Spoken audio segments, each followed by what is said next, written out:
पतिव्रता, किंवा तुका म्हणे पतिव्रता तिची देवावरी सत्ता. मी सुद्धा बऱ्यापैकी कीर्तनात बोंबलतोय. जी बाई दिवसात नवऱ्याच्या एकदा पाया पडते तिला भारतातल्या कोणाच महाराजाच्या पाया पडायची गरज नाही. आणि जी नवऱ्याच्या पाया कधीच पडत नाही तिनं 100-200 महाराज शिजून खाल्ले तरी उपयोग नाही.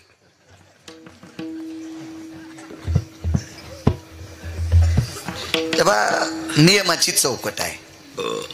चौकटीच्या बाहेर केलेला, नियमाच्या आचारसंहितेच्या बाहेर केलेला परमार्थ कवडी मोल असतो. कवडी मोल असतो. आई वडिलांचं दर्शन घेणारा मुलगा इतका पवित्र, इतका पवित्र, किती पवित्र सांगू तुम्हाला, त्याच्या तुकोबराय पाया पडतात. गिरगावचा बाळ्या तर त्याचे पाय चाटीन. माय बापाची सेवा करणाऱ्या मुलाच्या तुकोबराय पाया पडतात. नमो तया माता पित्याचे पालन, नमो त्या वचन सत्यवदे.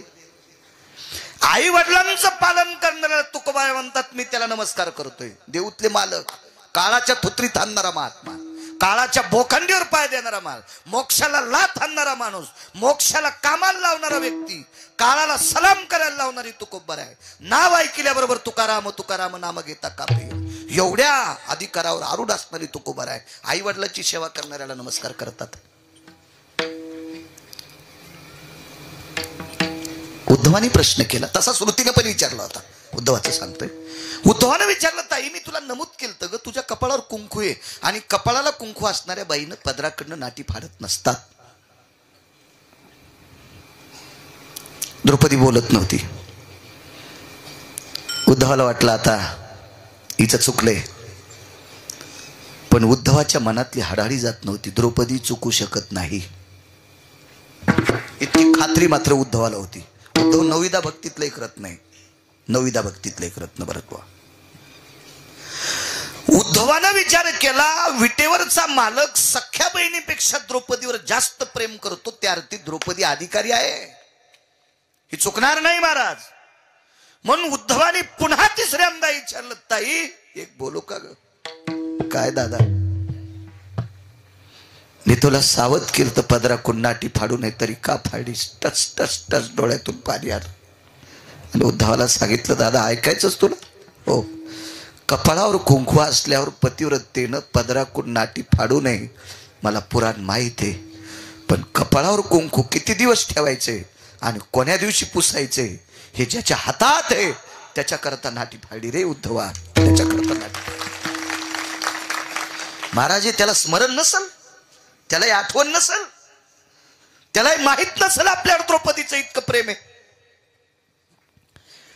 अरे एक नंबरच्या चोळीची गाठ, एक नंबरची गाठ सुटणार. 2 नंबरची सुटली होती, 2 गाठी असतात, आणि ती 2 नंबरचं बिरड सुटणार. तेवढ्या अवकाशात हृदय इतकं कापरं भरत होतं की द्रौपदीनं 2 श्लोकात त्याचा अनुवाद सांगितला. मला जर ती प्रक्रिया आली असती तर योगानं शरीर पेटून घेतलं असतो.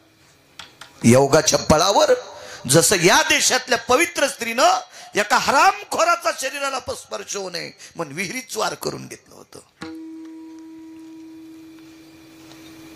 त्याचं नाव आहे अल्लाउद्दीन खिल्जी. आता उशिरा आठवलं थोडं. मग ही स्त्री इतकी तर द्रौपदी कमी असेल, पण योगानं शरीर संपवायची ताकद नव्हती. असं म्हणणार नाही, पण दुसरे एक कारण होतं. जे आत्महत्या हे समस्येचं कारण नाही, निवारण नाही. नाही नाही नाही, दुःखाचं निवारण हे आत्महत्या नाही. दुःखावर मात करणं हे खरं जग नाही. आणि द्रौपदीने विचार केला, मला श्रुती बुजदिल म्हणील, नालायक म्हणील, मूर्ख म्हणील, पागल म्हणील, हिला प्रपंचाचं ज्ञान नाही म्हणील, पण अंतःकरणात दुःख खेळत होतं.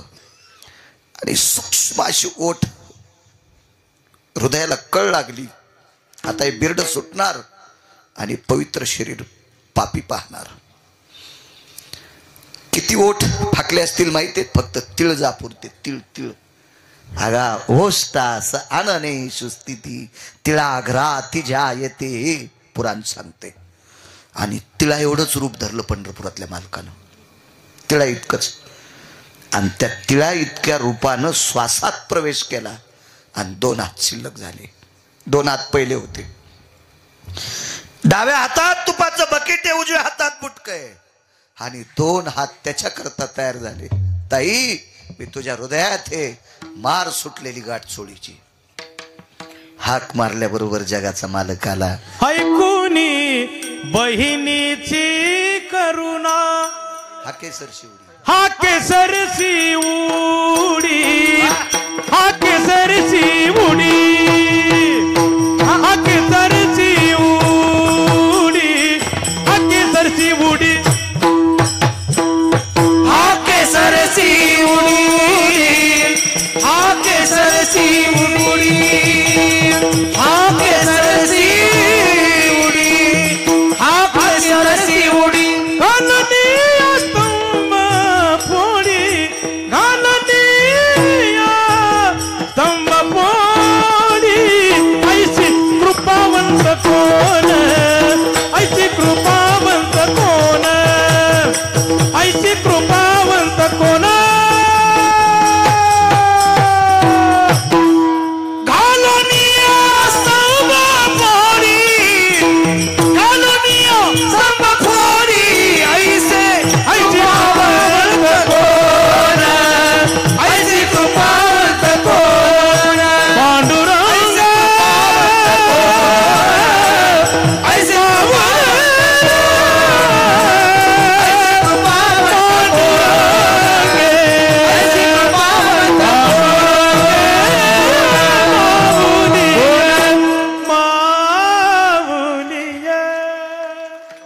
मारल्याबरोबर जगाचा मालक धावला. वा बाबा.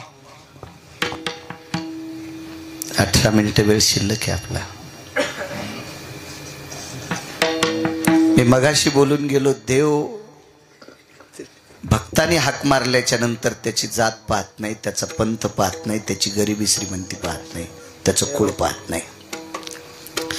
एक पोरग राक्षसाच्या कुळात जन्माला आलं, राक्षसाच्या कुळात.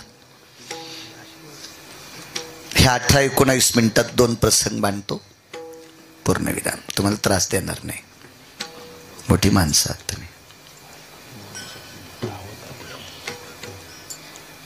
लांबून आलेत काळे सर. डॉक्टर साहेब सुद्धा बसलेत, त्यांना सारखे फोन येते. तुम्ही जसे अध्यात्मात आहात तसेच काही ठराविक डॉक्टर मला आध्यात्मिक क्षेत्रात पाहायला भेटले. आदरणीय डॉक्टर प्रदीपजी हुशे साहेब, जालना हॉस्पिटल. तुमच्यासारखंच पारमार्थिक क्षेत्रात त्यांचाही व्यासंग फार मोठा आहे. वा. बऱ्यापैकी डॉक्टर महाराष्ट्रात पाहायला भेटले, सात्विक. तुमच्यासारखी विद्वान शैक्षणिक क्षेत्रात, वैद्यकीय क्षेत्रात उंच भरारी घेऊन तुम्ही कीर्तनात बसल्यावर आमचा एक स्वार्थ आहे. रात्री एक मंत्री कीर्तनात होते. मी त्यांना सुद्धा डॉक्टर साहेब असंच म्हणलं, तुम्ही आमच्या कीर्तनात बसले, आमचा एक स्वार्थ आहे. तुम्ही बसले म्हणजे आम्हाला पैशाचा पाऊस पडतोय असा स्वार्थ नाही. कारण शैक्षणिक क्षेत्रात उंच भरारी घेतलेला, राजकीय क्षेत्रातला, वैद्यकीय क्षेत्रातला, व्यापार क्षेत्रातला, नाना प्रकारच्या उच्च स्थितीत गेलेल्या क्षेत्रातली व्यक्ती अध्यात्मात बसली की बाकीचे लोक लाजून परमार्थात येत असतात. म्हणून मोठ्यांनी अनुकरण केलं की बारकी करत असतात. काल्याच्या पंक्तीत गावातल्या 1 नंबरच्या श्रीमंत माणसानी वाढायचं टोपला हातात घ्यायचं. गावात सगळ्यात मोठा श्रीमंत कोण आहे, त्यानं आधी टोपलं घ्यायचं भाताचं वाढायला. बाकीचे लोक भात वाढायला पळत येत. हे मुद्या घालून तिकूनच सांगतो, रामा इकडं कडी आण, बकेट तू या. मोठ्यानं अनुकरण केलं की जे वडील जे करीत मोठ्यांनी करायचं. काल माघवारीला पंढरपूरला गेलो. मला माळी पहिल्याच 2 होत्या. वारकरी सांप्रदायिक, सात्विक, सदाचारी, पुण्यशील महिन्याची वारकरी, ज्यांना सदाबाबा वारकरी म्हणतात, माझी त्यांची भेट झाली. त्यांच्या गळ्यात 5-25 माळी होत्या. त्यांच्यातली एक बारीकशी माळ काढीन माझ्या गळ्यात घातली. राहू द्या म्हणले महाराज, वारीला येतात. हो. बाजूला घेतलं आणि कानात एक सांगितलं, महाराज एक विनंती, चंद्रभागेत आंघोळीला जात जा. म्हणलं जातो मी. नाही पण जात जा म्हणले. म्हणलं पुन्हा म्हणलं नेमकं काय? ते म्हणले ऐका ना, जरा जुरा माणसानं डोक्यावर घेतलेल्या महाराजांनी चंद्रभागेत आंघोळ केलेली लोकांनी पाहिलं की बाकीची आंघोळी करतात. एका पवित्र वारकऱ्याचा कालचा हरिदिनीच्या दिवसचा संदेश, सदाबाबा वारकऱ्यांचा, निष्ठावंत वारकरी, ज्या वारकऱ्याला गुरुवर्य बंडा तात्या मानतात, गुरुवर्य घुले बाबा मानतात, मोठी मोठी संस्थेची आदरीव लोक मानतात, निष्ठावंत वारकरी, निष्ठावंत. पाठीवर थाप टाकली, वा बाळू महाराजांचा आंघोळीला. मला ते काल लक्षात आलं, म्हणून रात्री सुद्धा वाक्य वापरलं ना आजही वाक्य वापरलं की उच गेलेली वरी गेलेली माणसं परमार्थात आली की बाकीचे मग येत असतात. गरज असते काळाची. गुरुजीचा हा वेज जरी असा असेल तरी ओरिजिनल शिक्षक आहेत बरं ते. हो, परमार्थात झोकून घेतलेला माणूस, रंगारूपाव जायचं नाही कोणाच्या. काही काहीचे कपडे टाईट असते तर बायको सतार भाईच्या मिरच्या तोडायला, त्याच्यावर काय नसते. ते कपड्यावर जायचं नसते, काय नसते. ते बाहेरच आपला झगपग फिरतो इकडे तिकडे, याच्या त्याच्या हाटेलीवर गुळमट पाणी पितो, बळच उभं राहिल्यावर दुसऱ्याला चहा पाजावंच लागतो. दुकानात आल्यावर आहे का नाही, नका का काही वस्ती घेणं म्हणून सांगावंच लागते, घेतात चहा. अशी 2-4% तुमच्या नशिबाला भंगिरी असतेच. वरच्या रूपावर काय जायचं नाही. चला, राक्षसाच्या कुळातला भक्त प्रल्हाद. नाम प्रल्हाद उच्चारी तया सोडवी, उचलो निघेत कडेवरी, भक्ती सुखे नाला. हात मारल्याबरोबर स्तंभी नारायण प्रगटला. कुठे नारायण? विठ्ठल जळी स्थळी भरला, रीता ठाव नाही उरला. आज म्या दृष्टीने पाहिला, विठ्ठलची विठ्ठल जळी स्थळे काष्टी पाशानी, विठ्ठल व्यापक. खांबात मारली लात, प्रगटलं. गुर गुर गुर गुर गुर गुर गुर गुर रूप केलं, प्रगटलं. घेतलं मांडीवर. विदारोनी दैत्य प्रेम पान्हा पाजिला. विदारलं, टर टर टर टर पोट फाट. आणि भक्त प्रल्हादाला कडेवर घेतलं. देवा, हाक मारल्यावर आलास रे, आलास रे हाक मारल्यावर. नरसिंह दाखिल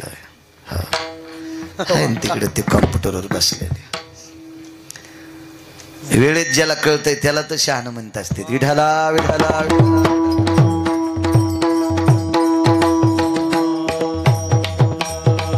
एक म्हणला मला दिवाळीच्या दिवशी धुरुडा करायचा. सुंबळेस का काय रे? धुरुडा दिवे लावून नसतो ना सुंबळ्या. हुशार आहे ते बिचारा. मारला ते. हा केसर शिवडीचा पुरावा झालाय. पण पुरावा ऐका ना पुढे. भक्त प्रल्हादाने सांगितलं, देवा मी तुझं भजन केलं याच्याकरता माझ्या हाकेला धावलास, पण बापाला मारलंस ना, बापाला मारलंस ना माझ्या, आणि मग आलासच कशा करता? देवानं सांगितलं, बाप जरी तुझा असेल पण विश्वाला त्रासदायक होता. नाव घेऊन येते देवाची. ब्रीद हिरण्यकश्यपूची, राक्षसाच्या कुळातलाय. भक्त प्रल्हादान पुन्हा वेठीच धरलो. अधिकारी माणसं भेट नाहीत कोणाच्या बापाला. देवाला सांगितलं, देवा राक्षसाचं कुळे म्हणून आम्हाला येडपड समजितोस. अरे महाराजाचं पोरग महाराज झालं काय नवलाची गोष्ट आहे. ज्याचा बाप 24 तास दारू पितोय त्याचं पोरग जर महाराज झाला असेल तर त्याची पाठ थापटायची. परंपरा नाही त्याला. बाकीचे भक्त एखाद्या परंपरेतून आले असतील, पण मी राक्षसाचं पोरग आहे ना, काही जाण ठेवणं. बर काळजी करू नको, तुझ्या कुळाला नाव ठेवत नाही. त्याच्या कुळातली सून केली. प्रल्हाद, विरोचन, बळी, बाणासूर, बाणासुराची मुलगी उषा, आणि उषा अनिरुद्धाला पत्नी केली. ही पंढरपुरातल्या मालकानं. नामधारकाच्या हाकेला धावतो इतकं नाही, मागचं पण मिटून टाकीतोय. हिम्मत नाही पुन्हा कोणाची राक्षसाच्या कुळाला वाईट म्हणायची. हो. तरी प्रल्हादाने विचारलं, म्हणले देवा बापाला मारलंस ना, जाऊ दे मुक्त करतो ना, पण मारलंस ना, लय पापी होता. किती पापी होता? नखाची आग आली, नखाचा दाह होऊ लागला. ज्याची जीभ भजन करीत नाही, नामाविन मुख सर्पाचे ते बीळ, जिव्हा नव्हे काळ सर्प आहे. आणि ज्याची जीभ भजन करीत नाही ती सर्पिणी. आणि सर्पाच्या अंगात डॉक्टर साहेब विष असतंच, कमी अधिक प्रमाणात, काही जास्त विषारी काही कमी विषारी, त्याच्यातले ज्ञानी आहात, विष असतंच. मग नाव घेत नाही त्याचं शरीर विषारी म्हणून हे रक्त लागले. हिवराव टाकलं, सज्जने वाळिली त्याची सावली. हो. औदुंबरात टाकलं, दत्तात्रयानं शुद्ध केलं. आणि मोहाच्या पानात बोट रुतीली, इतकं विष गेलं. पिंडाच्या दिवशी त्याला मान आहे पानाचा, पण मोहाच्या पानात हिरण्यकश्यपूचं विष गेलं. मोहाच्या झाडाला फुलं आल्यावर पान राहत नाही, मोहाच्या झाडाला फुलं आल्यावर पान राहत नाही. आणि या फुलाचं ज्याने पाणी पिलं त्याच्या घरावर पत्तर राहत नाही. याला बी टाळ्याच वाजवायले.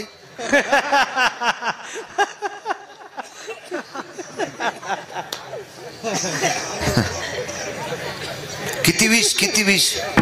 मग इतक्या विषारी माणसानं त्रास दिल्यावर एका भक्ता करता हा केसर शिवडी एक पुरावा देतो ईश्वरबा तुम्हाला. आणि भेटलाच वेळ तर नामदेव बा तुम्हाला बी देतो. पण थंडीचे दिवस येत, लोकांना कोणाला शुगर वगैरे असती, त्रास देऊ नये. किती चांगले बैल असले तरी आपला बांधा आला की बैल आखडे पाहिजे. दुसऱ्याच्या रानात गेल्यावर धुरा फुटल्यावर कोर्ट कचेऱ्या भानगड्या असतील नाही का नाही, कशाला आगाऊपणा करायचा. आपला बांधा पुरतच, मधात काजू लाव बदाम लाव, मधात बदाड पडू द्याला आणि बांधाली यांना द्यालाय. असे लय इडपट असतात ना. पावसाळ तोंडाला यायचे तेच भांडणं पोलीस स्टेशनला, दुसरे बंद हे सुरू. बांधाला नाही यांना द्यायला पाहिजे, मधात यांना द्यायला पाहिजे. हो. आज्यापासून काशा निघल्या नाही, बांधाल कोरी तू. हो हो. बाप तर काशाच्या ढिगात जळाला, इतक्या रानात काशा तरी त्या काडीनं. आणि बांधाच्या कडीला आवत आलं की तिकून शेल्यावर पाय देतो. एकदा उताना झाला तो थोत्रात कणीस गेलं. ज्वारीचं नाही, रुमण्याचं कणीस. रुमनं धरायला त्याला कणीस म्हणते. ते थोत्रात गेलं, पार दात पडले, तरी बांधालाच यांना देतो. हा केसर शिवडी सांगते. त्रेता युगामध्ये चला प्रल्हाद राक्षसाच्या कुळातला आहे, द्रौपदी मानवी कुळातली आहे, शबरी करता पण धावला, लाहोर चित्र सशे धरणाऱ्याच्या कुळातली. योग पहा, पशुच्या कुळात एक साधू, वानर पशुची योनी भरत. मारुतीराय अग्रगण्य साधू आहेत, पण पैठणच्या मालकांनी योनीच्या बाबतीत पशु उपमा दिली. योनी जन्मला मरकट तो वैष्णवा माझी अतिश्रेष्ठ, हनुमंत मनावया कनिष्ठ, ऐसा पापिष्ट कोण आहे. वारकरी संप्रदायात अग्रगण्य मारुतीराय. आणि या तालमीतलं रत्न. संगतीचा परिणाम बघा ना, संगतीचा. पाला खाणारी वानर पण संगतीत मारुतीरायाच्या. पाला खावोनी या वाहिले पर्वत, पाला खावोनी या वाहिले पर्वत, पाला खावोनी या वाहिले पर्वत, पाला खावोनी या वाहिले पर्वत, बांधिला सेतू सिंधुवरी, बांधिला सेतू सिंधुवरी, बांधिला सेतू सिंधुवरी. पाला खाल्लाय, दगड वाहिले, पर्वत वाहिले, समुद्रावर सेतू बांधला. यानं स्वतःच्या जीवाचं बलिदान दिलं. धर्माचा ध्वज सांभाळण्याकरता वेगात सांगतो. कुंभकर्णाच्या हाताने मृत्यू झाला. मारुतीराच्या पायावर देह पडला. हाडामासाचा गोळा पडला, चुरा झालेला होता. किती भजन करीत होता. भरलेला हात रावणाच्या कानाला लावला. रावण कुंभकर्णाचा हात तोडणार. तेवढ्या अवकाशात सांगितलं, दादा तुला राग येण्यासाठी नाही ऐकवत रे. पाहिनं रामप्रभूच्या पक्षातलं वानर मेल्यावर सुद्धा त्याचं रक्त राम राम म्हणते रे. मला एकच म्हणायचंय, इतके इमानदार माणसं ज्याच्या बाजूने ते आपल्याला ऐकणार नाही, त्याची बायको देऊन टाकणं. भावानं सांगूनही भंगिरेनं ऐकिलच नाही. इतका रावण रगील होता. चला, मारुती रायनं तो पिंड उचलला, प्रभू रामचंद्राच्या हातावर दिला. प्रभू रामचंद्राने विचारला, हनुमंता, हाडा मासाचा गोळा आहे, मास आहे, रक्त आहे, मज्जा आहे, तंतू आहे, हाड आहे, त्वचा आहे, काय? देवा जरा कानाच्या जवळ घेता का? त्याच्यातून राम नामाचा ध्वनी येत होता. त्यावेळेला हृदयाशी पिंड लावला आणि डोळ्यातल्या पाण्यानं अभिषेक केला. पहाटेच्या वेळेला ब्राह्मी मुहूर्तावर समाधीचं मुहूर्त होतं आणि त्या मुहूर्तावर गंधमादनाला समाधी दिली आणि बिभीषणाला भिक्षा मागली. राजा, रावण मेल्यावर तुम्हाला राजा करतो, लंका देऊन टाकली, मागणार नाही, पण भीक याच्या करता मागतोय. माझ्या गंधमादनाची समाधी सोन्याची करा. पृथ्वीवर जितके देश आहेत त्या सर्व देशात एक नंबरची समाधी जर कोणाची सोन्याची झाली असेल तर गंधमादनाची आधी गंधमादनाची समाधी सोन्याची झाली. तू वारकरी. पुण्यतिथीचा नियम सांगितला. रावण मेला, बिभीषण राजा केले. प्रभू रामचंद्र अयोध्येला गेले. अयोध्येला गेल्याच्या नंतर बिभीषणाने एक पत्र पाठवलं. आवर्षण पडलं. आवर्षण म्हणजे पाऊस न पडणे. मराठीतला गोड शब्द आहे. आपल्याला बऱ्यापैकी इंग्रजी येते पण आपले शब्द कळत नाहीत. ज्ञानोबरायला भाषा 56 येतो. त्या 56 भाषेचा केला शे गौरव. तरी पण या भाषेचं वर्णन केलंय. माझा मराठाची बोल कौतुके, अमृता तेही पैजा जिंके, किंवा ये मराठीचे नगरी ब्रह्मविद्येचा सुकाळू करी. काय काय किती वर्णन केलं, किती. आपलं सांभाळून बाकीचं सांभाळलं पाहिजे. भाषा किती शिका पण आपली विसरता कामा नये, आपली राहिली पाहिजे. मला वाटतंय पूर्णला पूर्ण भाषा यावा, पण मुलांना आईला आईच म्हणावा किंवा माय म्हणावा. भाषा पूर्ण यावा पण मुलांनी वडिलाला बाबाच म्हणावा. ही आपली संस्कृती आहे ना, आपली संस्कृती, आपली संस्कृती. हे धर्म उंच जाण्यासाठी बरे काही नियम असतात. हे जास्त पीक येण्यासाठी जमीन नांगरली म्हणजे पीक येते असं कोण म्हणतंय? पाणी दिल्यावरच पीक येते असं कोण म्हणतंय? खुरपिल्यावरच पीक येते असं कोण म्हणतंय? खत घातल्यावरच पीक येते असं कोण म्हणतंय? त्याच्यासाठी बियाचा दर्जा पण तपासावा लागतो डॉक्टर साहेब. त्याच्यासाठी जमिनीचा दर्जा पण तपासावा लागतोय. त्याच्यासाठी जमीन ओलसर आहे का पाहावं लागती आणि त्याच्यासाठी वेळ सुद्धा पाहावं लागती. सुक्षेत्र आणि ओलटे बीजही पेरी जे गोमटे, आलोट फळ भेटे परी वेळे की गा. वेळ पण तपासावी लागेल ना. वेळ सुद्धा बघावं लागते. नियम आहेत त्याचे सुद्धा.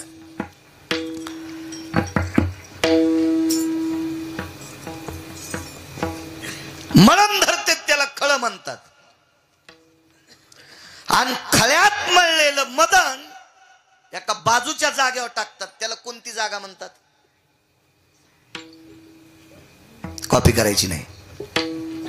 सांगता येईल? सांगता येईल? नाही सांगता यायचं. त्याला वांढ म्हणतात. विढाला विढाला विढाला विढाला.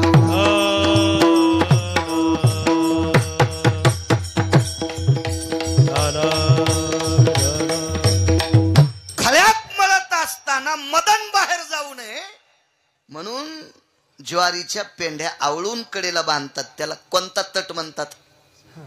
परसडी. शाबास, वा. जिनच्या पॅन्टीवाल्यावर शिका, धोत्रावाल्याचा आदर करा. मी नेहमी सांगत असतो डॉक्टर साहेब, माणसानं किती मोठं व्हावा पण वडील लोकांचा जो अपमान करतो तो भाडवा असतो. जुन्याचा कधीच अपमान करायचा नाही. कंडक्टर मला एकदा धोत्रावर येडपटवाणी समजू लागले. गबाळे गुबाळे धोत्रावर. त्याच्यामुळे तर म्हणलं गुरुजीला साधं समजू नका. धोत्रावर जरी असले ते धोत्रावाली माणसं येडपट असतात असं कोण म्हणते? कारण धोत्रावाल्याचं चित्र असल्याशिवाय भारतातली नोटच चलत नाही. हे तर मानावं लागेल ना तुम्हाला. इतकं पावर बाजेन धोत्रावालं. धोत्रावाल्यानं जर चुका केल्या असत्या, त्या दुष्काळात जमिनी विकून मथाऱ्या जर गोव्याला नेल्या असत्या. वाक्य नीट आहे का माझं? राग येऊ देऊ नका. धोत्रावाल्यानं जर जमिनी विकून मथाऱ्या गोव्याला नेल्या असत्या तर पॅन्टीवाल्याला मुंबईला गटार उपसावं लागले असते. मुंबईला चांगले कामं लावायला येडे आहेत का ते लोक? म्हणून मागच्यांचा कधी अपमान करायचा नाही. आता जरी तुमच्या काळात चांगले चांगले मळणी यंत्र आले असतील पण हे यंत्र पाहण्यासाठी मागच्यानं परसड्या लावल्यात हे ध्यानात ठेवा, मळणी गाठल्यात हे ठेवा, वांढ्यामध्ये मदन टाकले हे ठेवा. आणि मदन उधळत असताना वाऱ्याची वाट पाहावं लागायची. मदन उधळणाऱ्या आणि खालच्याला रास हातनी हाणणाऱ्याच्या डोळ्याला पापणं राहत नव्हते डॉक्टर साहेब, पापणं राहत नव्हते. पापड मागचं आठवण करा. जर मागचं स्मरण ठेवतो का ती माणसं कधीच उपाशी मरत नसतात.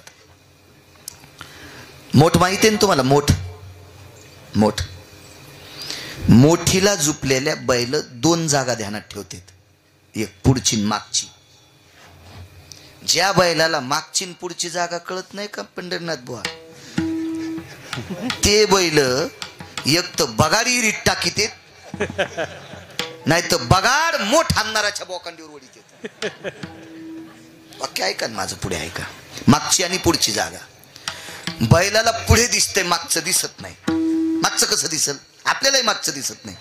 पण बैल ज्या वेळेला मोठ पुढे नेतो तर बैलाचा शेवटचा पाय पहिल्या मोठीच्या वेळेला, पहिली सुरुवातीची मोठ पाण्यातून आली, मोठ भाऱ्यावर आली, कण्यावर पाय दाबीत असतो, त्यावेळेला बैल आखडीत असतात. भाड भाड भाड भाड पाणी वाजलं की पहिल्याच चक्राला बैल समजितोय याच्या पलीकडे पाय जाऊ द्यायचा नाही. आणि त्याच्या पुढं एक ईदभर जरी एक पांड बैलानं टाकला तर बगाड मोठ आणणाऱ्याच्या अंगावर. आता पाठीमागची बाजू दिसत नाही. तर ज्या वेळेला मोठ भरायला पहिल्यांदाच मोठ आतमध्ये गेली आणि कण्यावरचा दोर ताणून धरला की मोठीचं ते मधात जात होतं, मोठ भरत होती. बैलानं पक्क लक्षात घ्यायचं, आता हे शेवटचा पुढचा पाय इथंच आला पाहिजे.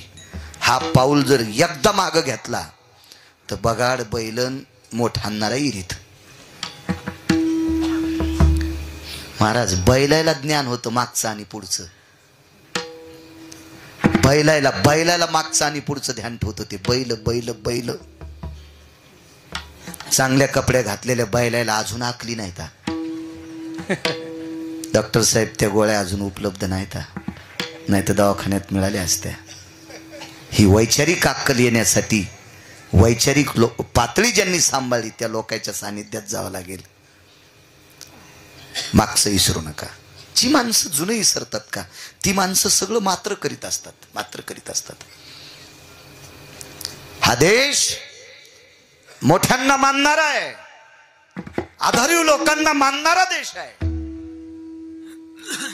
संप्रदायात किती मोठा मृदंगाचार्य हो द्या, केवढा मोठा गायक हो द्या, केवढाही कीर्तनकार हो द्या, आम्ही आत्ता झालो डॉक्टर साहेब, पण मागच्यानी परमार्थ इथं आणलाय म्हणून आम्हाला महाराज होता आलं.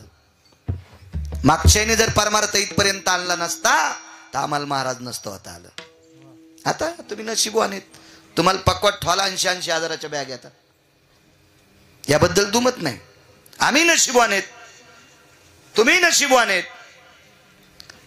पण विदेशामध्ये अमेरिकेमध्ये एक पक्वात घेऊन गेले वैकुंठवासी शंकर बापू आपेगावकर यांनी धोत्राच्या अर्ध्या धोत्रात पक्वात बांधून नेलता.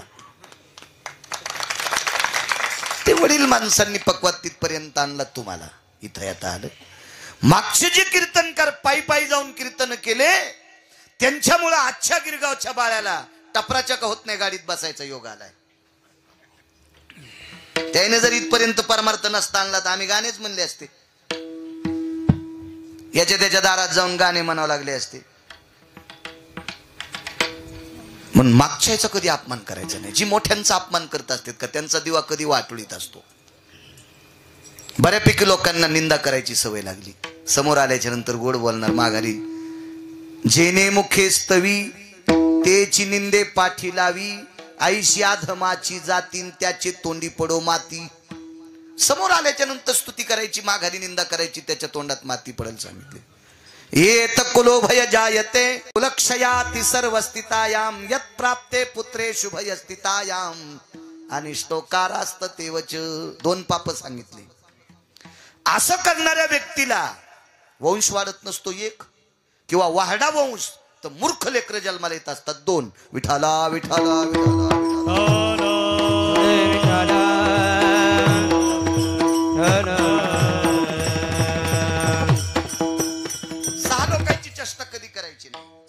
साधुद्वेषी कुलक्षया. साधूचा द्वेष केला की कुलक्षय होत असतो. महाराज पंढरपुरातल्या मालकाच्या 2 पोर आहे ना, एका महाराजाचा द्वेष केला तर सगळेच दारू पिऊन मेले, एकच वाचलं. ते बी का वाचलं? एका महाराजाचा प्रसाद खाल्ल्यामुळे वाचलं. त्या वारकऱ्याचं नाव सुदामदेव. बाकी सगळे मेले मैरेक नावाची दारू पिऊन. एका साधूचा साप, एका साधूची चेष्टा केली, समाधी केली, पत्र आवर्षण पडलं. याच्यावर सांगत होतं नाही का, आवर्षण पाऊस बंद पडला. आणि विभीषणाने पत्र लिहिलं, भगवान मर्यादा पुरुषोत्तम प्रभू रामचंद्र अयोध्या नरेश जगदानंद कंद जगतपती. नाना प्रकारच्या उपमा दिल्या. आमच्याकडे पाण्याची अडचणी. सीताई साहेबांना सांगितलं, प्रभू चारी बाजूने समुद्र आहे. भगवान सांगतात, सीते समुद्र खारा आहे ना ग, पिण्याच्या योग्यतेचं नाही, ते पाणी कसं पिता येईल दादाजी? नाही पिता येत. मग पाऊस पडला नाही ना, तर पत्र घेऊन येणाऱ्याला प्रभू रामचंद्राने विचारलं, तुमच्याकडे एखादा उत्सव झाला की नाही? नाही म्हणले. पाठीमागं लिहिलं, एका वारकऱ्याचा उत्सव करायचा विसरलात, याच्याकरता आवर्षण पडले. हाकेसर शिवडी सांगतोय, हाके करता जगाचा मालक धावत असेल, डोळ्यातल्या पाण्यानं अभिषेक केला असेल, समाधी दिली असेल, सोन्याची समाधी केली असेल, इतक्या पुरतं नका बघू. अधिकार किती मोठा असतो नामधारकाचा. आणि विभीषणानं ज्या वेळेला समाधीची पूजा केली, उत्सव केला, त्या दिवशी एक असा प्रसंग घडला. चैत्र महिन्यातली तृतीया होती. चैत्र महिन्यात कडकड ऊन असतं. चैत्र महिन्यातली शुद्ध तृतीया होती. या तृतीयेच्या दिवशी त्या वारकऱ्याने जगाच्या मालकाला हाक मारली. हाक काय म्हणून मारली माहितीये का? हे जगदानंद कंद पतये, तुला निसर्ग बदलावा लागेल. पंढरीनाथ बुवा, उन्हाळ्यात पाऊस पडतो याला अकाली पाऊस म्हणायचं. सोप्या भाषेत अवकाळी पाऊस म्हणायचं. अवकाळी मोसमी पाऊस असतो का? नाही. पण त्या वारकऱ्यानं सांगितलं, देवा माझा आदेश आहे. अरे मेल्यावर पठ्ठ्याचं रक्त राम राम म्हणत होतं, तुला माझं ऐकता येत नाही? निसर्गात बदल कर. आणि चैत्र महिन्यातल्या शुद्ध तृतीयाला निसर्गात बदल झाला आणि पाऊस पडला. आणि लंकेतला भजन करणारा राजा सुखी केला. हाक मारल्याबरोबर जगाच्या मालकाला निसर्गातला बदल करून त्याचं काम करावं लागलं. म्हणून मालक पहिल्या कडव्या हाके सरसी उडी, हाके सरसी उडी, हो हाके सरसी उडी, हाके सरसी उडी, हाके सरसी उडी, हाके सरसी उडी, हाके सरसी उडी, हाके सरसी उडी, हो घालोनिया स्तंभा पोरी, घालोनिया स्तंभा पोरी, ऐसे कृपावंत को, ऐसे कृपावंत को, ऐसे कृपावंत को, ऐसे कृपावंत को, घालोनिया स्तंभ पोरी, घालोनिया स्तंभ पोरी, ऐसे कृपावंत को, ऐसे कृपावंत को,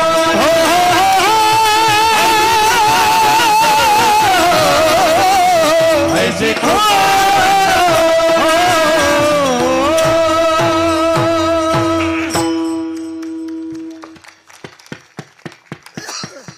नऊ मिनिटं शिल्लक झाले. सद्गुरू रविदास महाराजांचा उत्सव आहे सध्या चालू. अष्टादश संतांपैकी आई वडिलाची सेवा करत असणाऱ्या व्यक्तीला कोणाही देवाकडे जाता आलं नाही. डॉक्टर साहेब, गुरुजी, म्हणून त्या आई वडिलांची सेवा करणाऱ्या संत रविदास महाराजांनी देवाला विचारलं. मित्र काशीला गेलता आणि देवाला सहज बूट चप्पल शिवायचा धंदा होता. बुटाला चपलाला टाचे मारता मारता रविदासांनी देवाला विचारलं, हे विश्वनाथा, हे जगदानंद कंद जगतपते पंढरी ईश परेश पांडुरंगा, हे काशी विश्वनाथा, देवा मी येऊ शकत नाही रे तुझ्याकडे. महाराज इतक्या श्रद्धेनं हाक मारावी आणि विटेवरच्या मालकाने, काशीतल्या मालकाने चांबडे बुडवायच्या कुंडात प्रसाद पाठीला. रत्न जडित कंगन, नियत तेरी अच्छी है तो किस्मत तेरी दासी है, कर्म तेरा अच्छा है तो घर में मथुरा काशी है. रविदासांना कंगन पाठीले. काय ऐकत नाही, पण आई वडिलाला झोप येत नाही म्हणून शेंडीला दोरी बांधली होती. आणि दोरी मागच्या घरात बंगई होती. त्या बंगईवर बुट शिवता शिवता मान हलायची आणि मान हल्ल्याबरोबर शेंडी हलायची आणि बंगई हलायची. आई वडिलाला काम करता करता जोगा देणारा व्यक्ती संत रविदास महाराज. अशा परम पावन साधूचा सुद्धा याच आठवड्यात उत्सव आहे. उपस्थित सर्व श्रोत्यांना प्रणाम करतो. मृदंगाचार्य भरत महाराज त्यांना धन्यवाद देतो. आदरणीय पंढरीनाथ महाराज, किशोरजी महाराज, नामदेव महाराज आदी करून सर्व वारकऱ्यांना पुनश्च धन्यवाद देतो, प्रणाम करतो. साऊंडवाल्यांना धन्यवाद देतो, कॅमेऱ्यावाल्यांना धन्यवाद देतो. नांदेडच्या तिकून हातगावकडून काळे सर आले, त्यांनाही धन्यवाद. आदरणीय डॉक्टर उडगे साहेब माऊली हॉस्पिटलचे सर्वे ते सुद्धा आलेत.